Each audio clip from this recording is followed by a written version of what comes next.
ياكم مرحبا تش حياتك خو ممنوني يما والله الحياة توقعنا ممنون وقدر رعيمة بس عندما مشغول جاي في باك وانا سازیا دانیانا Türkiye de sala 2022 yanda lekolin kiriye. Dwi lekolin da. Cisedi 24.75 ولاتين عمدي وك في خورتي في برسفدانه وقتنا ام جيجانا خو قد نه ممنونن. سازی آماران توی 2023 ورول هشت یک پارێزگەیان ساڵانە راپرسیە مەمنونیەتە ژیانێ دکن و پرسن وەک بەختەوەرن یان کێم بەختەوەرن یان ژی قەت نەبەختەوەرن ji welatiyan dikin. Li gorî daneyên 2022 jî Amed weke bajarê herî nebextewar hatiye destnîşankirin. Ben bir psikolog olarak kendi danışanlarımda da gözlemlediğim şey tam olarak... Ez wekî deronas di serlêderên xwe de jî bi giştî bêhêvîbûn û bêçaretiyê dibînim.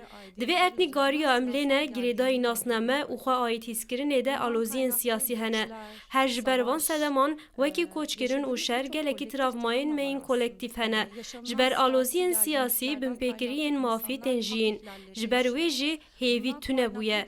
Yani li cihê ku hêvî tune bibe ne pêkane em behsa bextewariyê bikin. Di lîsteya bajarên ne memnûn da piştî Amedê bi rêjeya 24.2 Dêrsim di rêza duyem, bi rêjeya ji sedî 24.0 point Riha jî di rêza sêyem de wekî bajarên herî nebextewar cih digirin. Li Amedê rewşeka taybet heye. Li bajêr di navbera 18 û 27 salî de 315,000 nüfusê ciwan heye. Berî her tiştî divê ev pirsgirêka bêkariya ciwanan were çareserkirin. Ji ber ku sedama hemû pirsgirêkan ev e, divê mercên jiyaneke ewle û bi destxistina kar bêne peyda kirin, ku civakeke ewle û arem were ava kirin. Li gorî encama rapirsiyê Lasta Tirkiye Bakur rêjeya welatiyên bextewar di 2023 da ji sedî 59 point 6 bûye û di 2022 da hejmaran giştî bextewaran kêm bûye û rêje daketiye ji sedî 49 point 7. Her wiha piştî Amed, Dêrsim û Rihayê di lîsteya nememnûnan da rêjeyên herî bilind an nebextewaran dîsal bajarên Kurdan e. Tuş hayata xwe memnûn از حیات خود نممنونم çima?